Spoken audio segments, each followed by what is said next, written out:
Hoje eu vou trazer uma mensagem baseada no Salmo 85, de 9 a 11. Deixa eu ver aqui. Diz assim: certamente que a salvação está perto daqueles que o temem, para que a glória habite em nossa terra. A misericórdia e a verdade se encontraram, a justiça e a paz se beijaram. A verdade brotará da terra e a justiça olhará desde os céus. Glória a Deus. Antes de falar especificamente deste texto, quero lembrar algumas características do nosso Deus. O Senhor, nosso Deus, ele é tremendo. Criou o céu e a terra. E ele, o Deus vivo, o Deus verdadeiro, ele subsiste como uma trindade. Não são três deuses, é um só Deus, mas são três pessoas. Ao mesmo tempo, cada um é diferente. São três pessoas distintas, mas são uma em substância, essência e natureza. É a chamada Trindade. E no Velho Testamento, em vários momentos assim, no original do hebraico, aparece Deus falando no plural. Ele diz: que faremos, pois? Vários momentos que, quando se refere à pessoa de Deus, o texto está no plural. Porque Deus é um e é um coletivo. É um só Deus e é uma trindade. Por exemplo, no Velho Testamento, aparece, em ocasiões, né, Deus manda um anjo para falar, para ministrar, para socorrer, para trazer juízo. Em vários momentos, os anjos de Deus servem. Mas existem algumas situações, ocasiões especiais, em que o anjo do Senhor que aparece é Deus. Né? Uma vez para Abraão, outra vez, no caso de Josué, aparece, ele diz: você é dos nossos ou é dos inimigos? E o anjo diz: eu sou o príncipe dos exércitos do Deus vivo. Descalça as suas sandálias, porque o lugar em que você está é terra santa. E, em outras ocasiões também, o anjo ele recebe adoração. O povo o adora e ele recebe adoração. Então, o anjo do Senhor, nessas ocasiões especiais do Velho Testamento, quando aparece, é o Filho, a segunda pessoa da Trindade. No primeiro versículo, primeiro capítulo do Gênesis, diz: e o Espírito de Deus, no versículo 2, no princípio criou Deus os céus e a terra. E a terra era sem forma e vazia. E o Espírito de Deus se movia sobre a face das águas.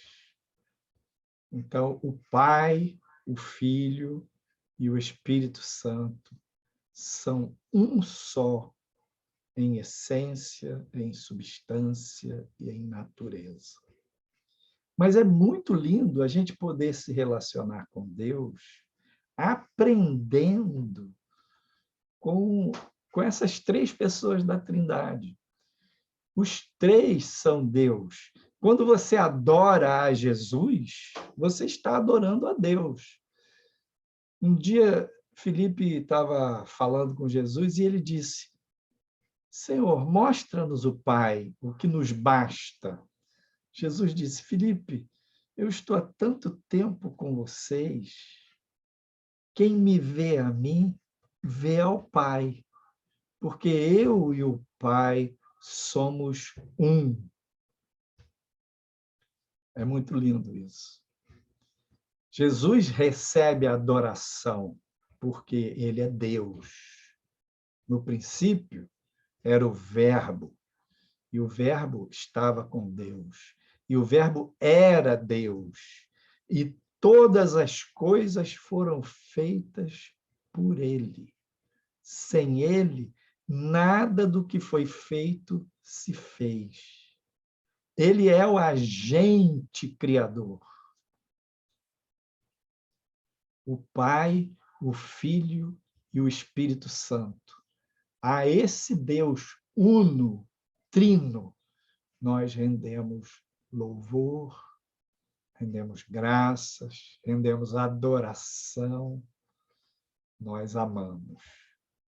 Neste Salmo 85, de 9 a 11, o trecho que eu li, o salmista era profeta, né? E diz, no verso 9, certamente que a salvação está perto daqueles que o temem, para que a glória habite em nossa terra. A misericórdia e a verdade se encontraram, a justiça e a paz se beijaram. A verdade brotará da terra e a justiça olhará desde os céus.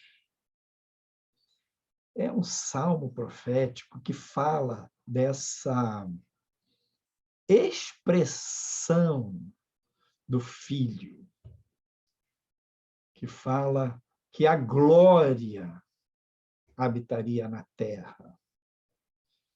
Quando o profeta diz que o segundo templo, que foi reconstruído depois do cativeiro, era muito mais pobre, né, do que o templo que Salomão construiu, mas que a glória da segunda casa seria maior do que a da primeira, essa profecia se cumpriu nos dias de Jesus, porque a glória de Deus veio através do Filho, trazendo revelação do Pai, trazendo curas, trazendo milagres, e aquela casa se encheu da presença de Deus.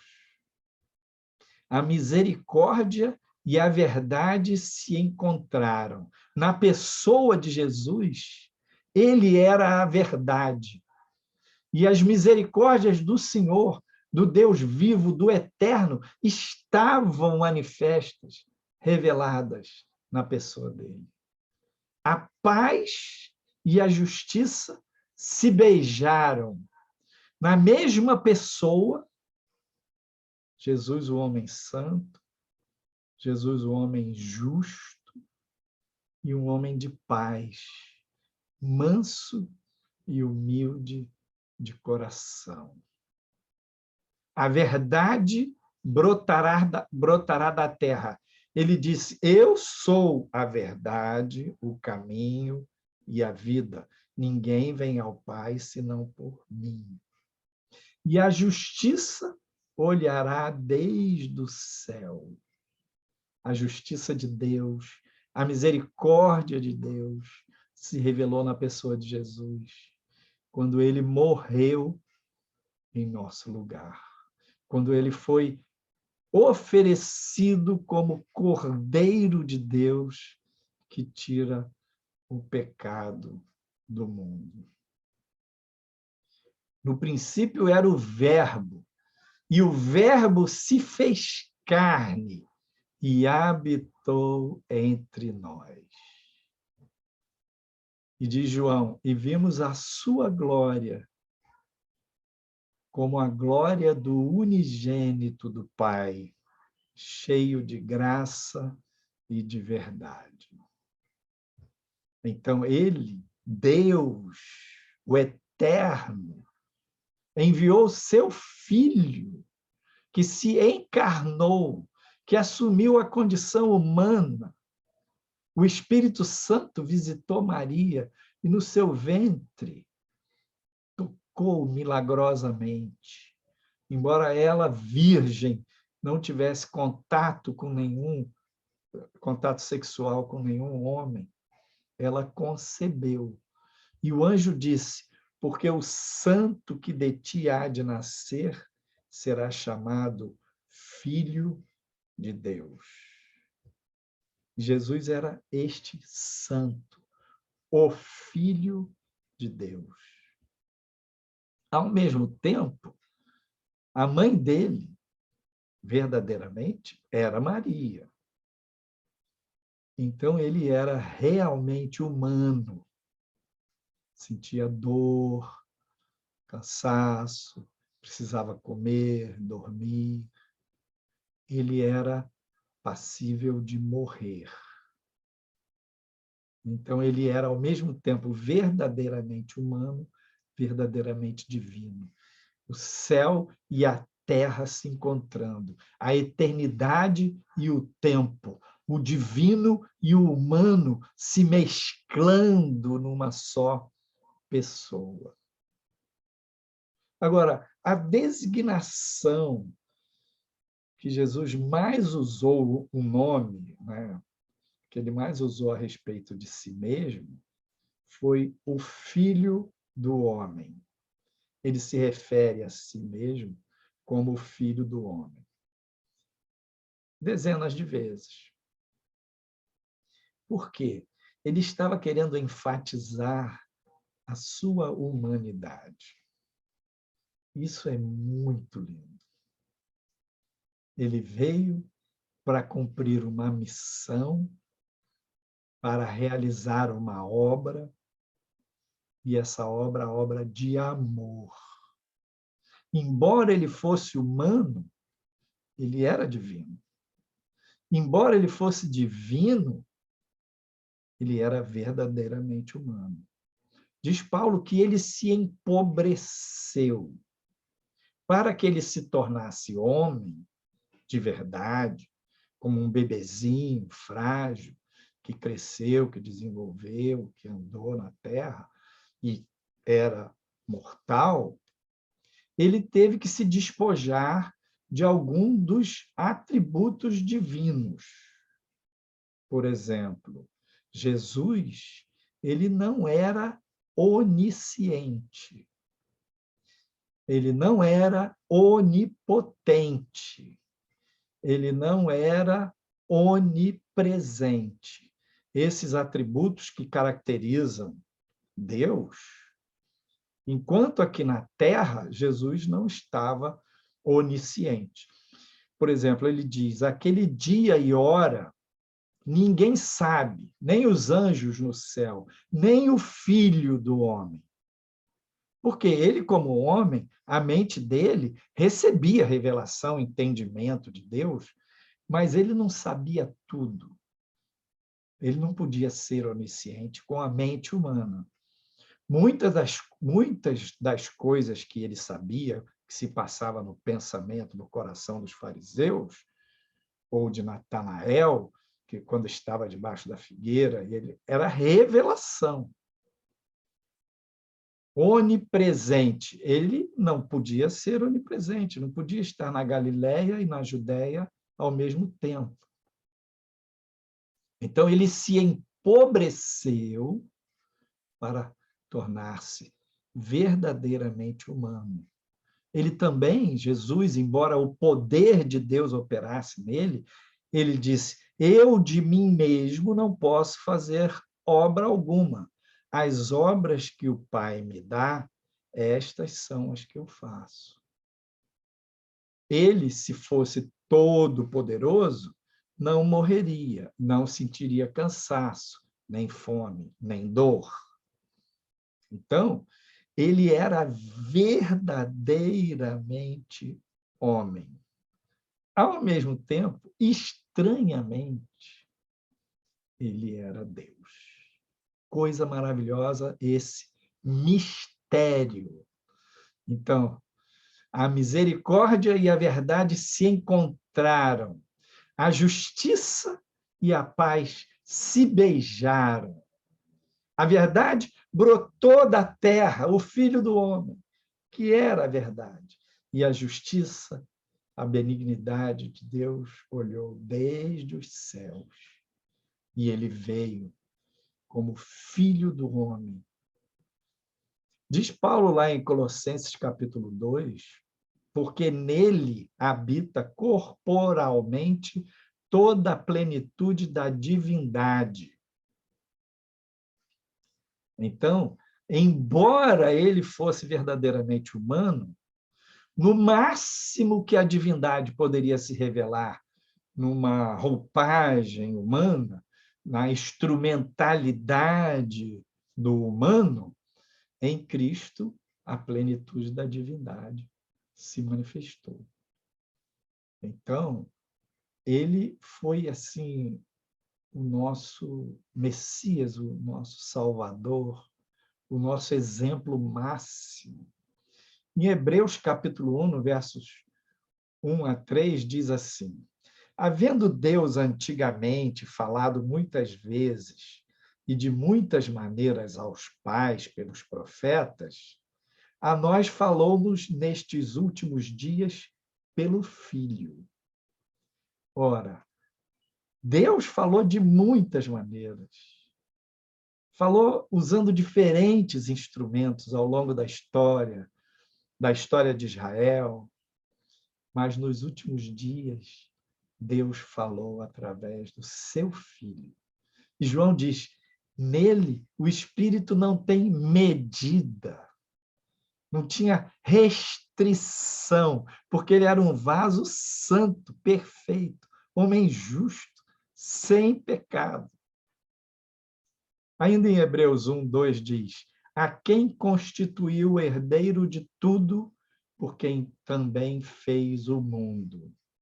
Então, está reafirmando que ele era o Criador, por ele tudo foi feito, e ele também tornou-se o herdeiro de tudo.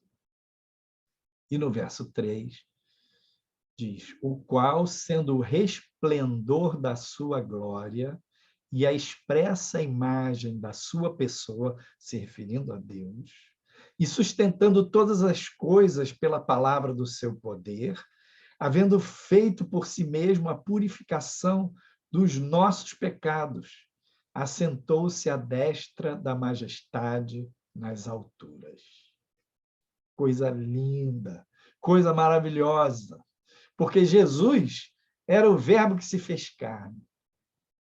Era a justiça e a paz que se beijaram. Era o encontro da verdade e da benignidade de Deus numa só pessoa. Mas ele se ofereceu para obedecer ao Pai. Porque diz lá no Evangelho de João, capítulo 3, verso 16, porque Deus amou o mundo de uma tal maneira que deu o seu Filho unigênito para que todo aquele que nele crê não pereça, mas tenha vida eterna. Oh, quão grande é este amor! Quão grande foi este amor do Pai por nós! Deus deu o melhor que ele tinha, o seu Filho. E Jesus no capítulo 17, no 15 de João, ele diz, ninguém tem maior amor do que este, capítulo 15, de dar a vida pelos seus amigos. E Jesus voluntariamente, conscientemente, entregou-se a si mesmo. Jesus foi traído por Judas, Jesus foi preso pelos guardas do templo, foi preso pelas autoridades judaicas, mas tudo aquilo estava dentro do propósito de Deus, para que ele fosse o Cordeiro de Deus, que tira o pecado do mundo. havendo feito por si mesmo a purificação dos nossos pecados, assentou-se à destra da majestade nas alturas. Glória a Deus nas alturas. Glória ao Pai, que nos deu o Filho. Glória ao Filho, que nos deu a sua própria vida. Derramou a sua própria vida, derramou o seu sangue em nosso favor. Glória ao Filho, que ao subir ao céu e assentou-se à destra da majestade nas alturas, enviou o Espírito Santo para habitar em nós, enviou o Espírito Santo para batizar-nos, para encher-nos da sua unção e do seu poder. Quão maravilhoso é esse Deus, quão admirável, quão cheio de mistérios, quão glorioso é conhecê-lo. E o Filho, nesse mistério da natureza divina e humana de Jesus, um dos propósitos era ele transmitir para nós a natureza divina dele. Ele assumiu a natureza humana, se fez carne, habitou entre nós, se tornou gente de carne e osso, e então ele se tornou o grão de trigo. E ele disse no Evangelho de João, se o grão de trigo caindo na terra não morrer, fica ele só. Mas se morrer, vai dar muito fruto. Então o grão cai, morre, germina a planta do trigo e dá muito fruto. E foi isso. Com a morte de Jesus, não só os nossos pecados foram perdoados, não só toda maldição foi desfeita, não só Satanás foi derrotado completamente, e nós reconciliados com Deus, como também a natureza de Deus pôde ser compartilhada conosco. Então, quando o Espírito Santo de Deus vem morar em nosso interior e fazer-se um só com o nosso espírito, ele implanta em nós um novo coração. Ele implanta em nós uma nova natureza. Aleluia! Aleluia! Na primeira carta de João, capítulo 3, ele diz, quão grande amor nos tem concedido o Pai. Fôssemos chamados filhos de Deus. Nós não temos noção do que é isso. Sermos chamados filhos de Deus. Pedro, na sua segunda carta, capítulo 1, 3 e 4, diz, visto como o seu divino poder nos deu tudo que diz respeito à vida e piedade, pelo conhecimento daquele que nos chamou pela sua glória e virtude, pelas quais, por essa glória e virtude, ele nos tem dado grandíssimas e preciosas promessas, para que por elas fiqueis participantes da natureza divina, havendo escapado da corrupção que pela concupiscência há no mundo. Então, essas grandíssimas e preciosas promessas, pela glória e virtude do Senhor Jesus, pela glória e virtude do Pai, ele nos fez participantes da natureza dele. Então, nada é mais sublime e glorioso do que isso que Deus fez.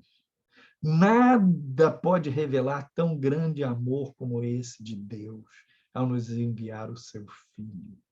Nada pode revelar e manifestar um amor tão grande como esse do Filho, de entregar-se a si mesmo pelos nossos pecados, para nos reconciliar com o Pai e para nos oferecer a sua natureza, a adoção de filhos. Diz no Evangelho de João, capítulo 1, mas a todos quantos o receberam, deu-lhes o poder de serem filhos de Deus. Coisa linda. Então, Jesus, ele que era o unigênito do Pai, tornou-se o primogênito de Deus. O unigênito é o filho único. Primogênito é o irmão mais velho. Quando ele ressuscitou, ele disse ele se revelou para Maria e disse: vai e avisa aos meus irmãos que eu vou para Galiléia, como eu combinei com eles, porque eu subo para o meu Deus e vosso Deus. Ali ele estava se colocando como o primogênito, o nosso irmão mais velho. Porque ele compartilhou a natureza dele, nós somos filhos de Deus e ele é o nosso irmão mais velho. Claro, ele sempre será Deus. Claro, ele sempre será a segunda pessoa da Trindade, em essência, natureza. E nós seremos participantes da vida dele, da natureza dele, como adotivos, como enxertados. Agora, uma coisa linda e maravilhosa é pensar que ele sempre será homem. Como assim, pastor? João foi arrebatado ao céu, capítulo 4 do Apocalipse, e ele entra no céu e ele entra na sala do trono. E ele vê a glória de Deus, e ele vê os querubins, os 24 anciãos, e a beleza e o resplendor da glória de Deus. É uma coisa fenomenal aquele capítulo 4 de Apocalipse. E lá para as tantas, ele vê que na mão do Todo-Poderoso havia um livro, como aqueles livros antigos, que era um rolo, um pergaminho todo enrolado, selado com 7 selos. E diz o texto bíblico que ninguém poderia abrir aquele livro, nem tomar, nem olhar para ele. E no finalzinho do capítulo 4, João começa a chorar, porque ninguém poderia abrir aquele livro, nem tomá-lo, nem olhar para ele. E um dos 24 anciãos diz para ele: não chores, porque eis aqui o leão da tribo de Judá, a raiz de Davi. Ele é digno de tomar o livro. E João, quando olhou para o meio do trono, ele viu um cordeiro. É muito lindo isso, porque o ancião anuncia um leão, a raiz de Davi, o rei dos reis. E quando João olha, estava um cordeiro. Cordeiro fala da humanidade de Jesus. Agora, já no capítulo 5, esse cordeiro tem 7 chifres. Os chifres, as pontas, falam do poder. 7 fala total. Os 7 chifres falam da sua onipotência. Depois da ressurreição, ele disse: todo poder me foi dado no céu e na terra. Lá no trono, ele é um cordeiro, mas tem 7 pontas. Ele é um cordeiro, mas tem 7 olhos, que fala da sua onisciência. Ele, olha que coisa estranha e maravilhosa ao mesmo tempo. Ele está sentado no trono, o Verbo, o Filho de Deus, o Eterno, Todo-Poderoso, onisciente, onipresente. E, ao mesmo tempo, é um cordeiro.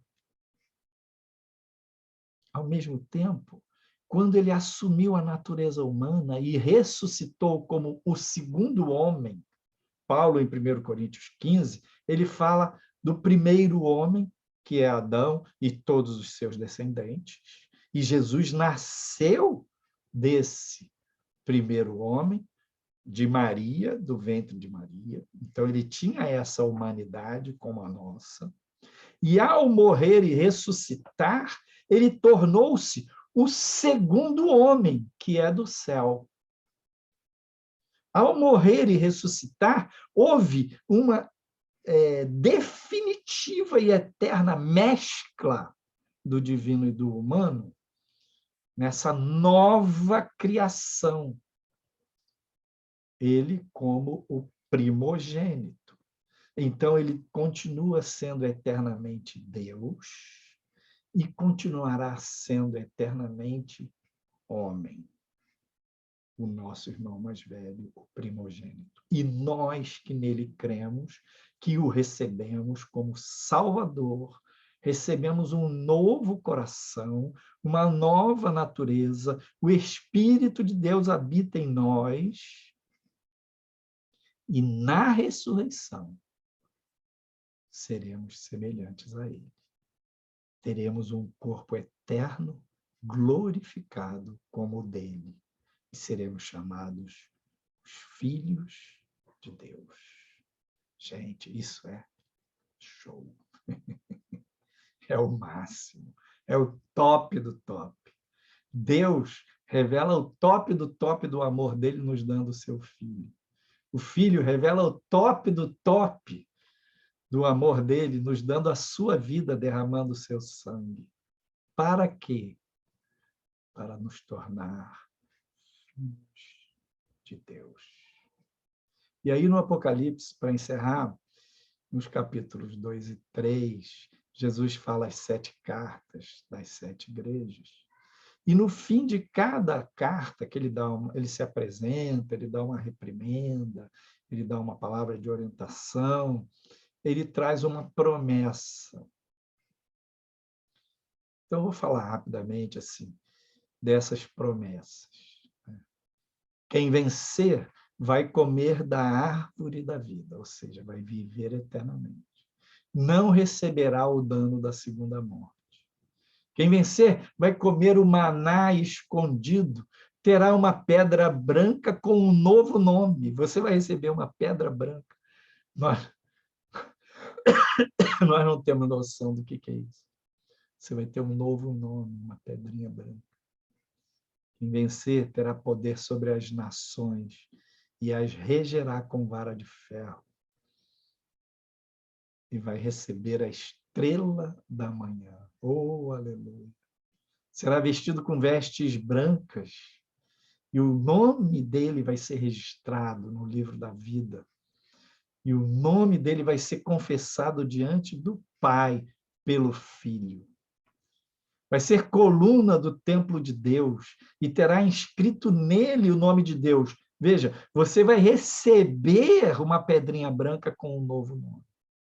Mas em você vai ser inscrito o nome de Deus. Por onde você for, como o seu sobrenome, você tem o nome do seu pai, da sua mãe, o seu sobrenome você carrega, só que você vai ter inscrito em você o nome do seu Deus.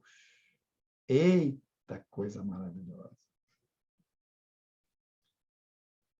Reinaremos com ele, nos assentaremos no trono com ele. Reinaremos com ele. Louvado seja o nome do Senhor. Esse é o mistério do Evangelho,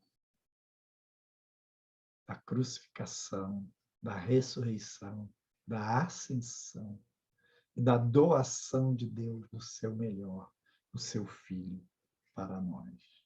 Deus te abençoe.